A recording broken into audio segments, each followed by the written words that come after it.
নমস্কার, দীপ্তাস কিচেনে আজকের রান্নায় আপনাদের সাদর আমন্ত্রণ। আজ নিয়ে এসেছি রুই মাছের এক অনবদ্য অন্যরকম রেসিপি।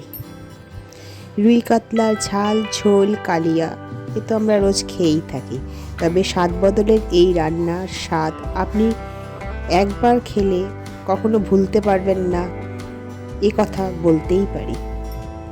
খুব অল্প সময়ে খুব সহজে কিভাবে রান্না করা যায় আসুন দেখে নিই। এই রান্নার মূল উপকরণ হলো রুই বা কাতলা মাছ। রুই মাছে যেমন এটা করা যায়, কাতলা মাছেও করা যায়, এছাড়া অন্যান্য বড় মাছেও আমরা করতে পারি। আমি নিয়েছি 5 পিস রুই মাছ। মাছ প্রথমে কেটে ধুয়ে পরিষ্কার করে জল ঝরিয়ে রাখতে হবে। এরপর হলুদ গুঁড়ো এবং নুন দিয়ে ম্যারিনেট করে 10 থেকে 15 মিনিট এটা আমরা রাখবো।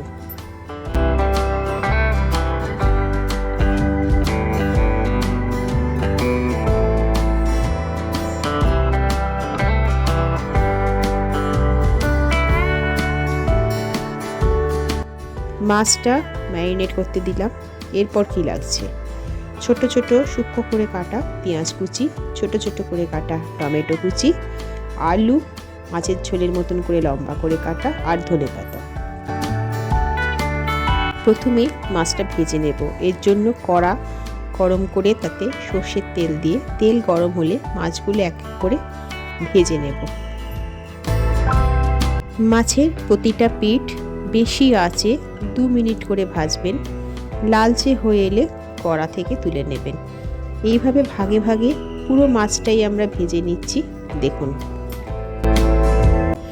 মাথা বাদে মাছের যে কোনো পিস দিয়েই এই রান্না করা চলে। যদি কাটার খুব সমস্যা থাকে তাহলে মাছের পেটির পিস দিয়ে এই রান্না করতে পারেন।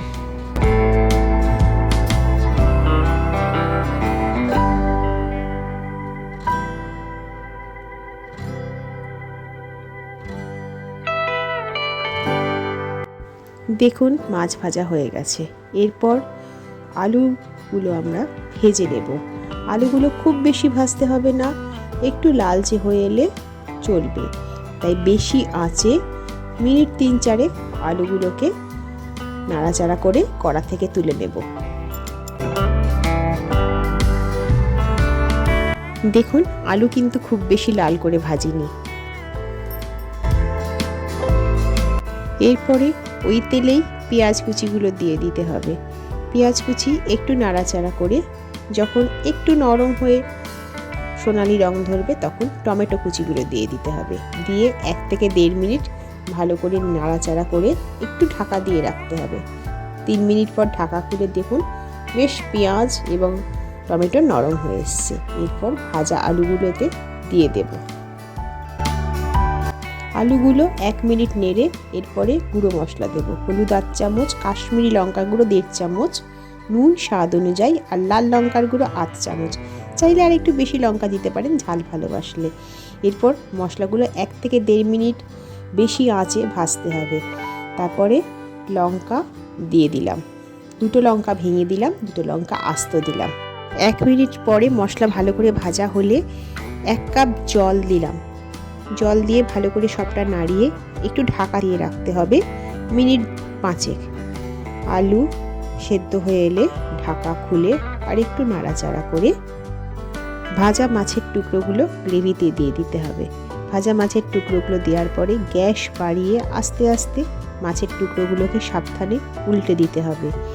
এই গ্রেভিতে মাছটা যেন 1 থেকে 1.5 মিনিট ফোটে এবং একটু মাখা মাখা নরম হয়ে আসে, সেটাকে লক্ষ্য রাখতে হবে। এরপর দিয়ে দেব স্বাদ অনুযায়ী চিনি আর 1 চামচ গরম মশলা গুঁড়ো। যেহেতু আমরা টমেটো দিয়েছি তাই চিনি স্বাদটাকে ব্যালেন্সড করতে সাহায্য করবে। সব দেওয়ার পরে সাবধানে মাছটা আরেকবার পারলে উল্টে দেবেন এবং গ্রেভিতে আরও মিনিট 2 মাছটাকে ফোটাবেন। এরপর সব শেষে দিয়ে দিতে হবে ধনেপাতা কুচি। ধনেপাতা কুচি দেওয়ার পরে আরও 1 মিনিট ফুটিয়ে গ্যাসটা আমরা বন্ধ করে দেব এবং চাপা দিয়ে রাখবো 1 মিনিট। দেখুন রুই মাছের গা মাখা চচ্চড়ি পরিবেশনের জন্য তৈরি। আজই একবার বাড়িতে এটা বানিয়ে খেয়ে দেখুন, ভালো লাগবে গ্যারেন্টি দিতে পারি। আমার রান্নাটা ভালো লাগলে একটা লাইক করে দেবেন। খুব শীঘ্রই আরেকটা নতুন রেসিপি নিয়ে আবার আপনাদের সাথে দেখা হবে। আজ তবে আসি, সাবধানে থাকবেন, সুস্থ থাকবেন, নমস্কার।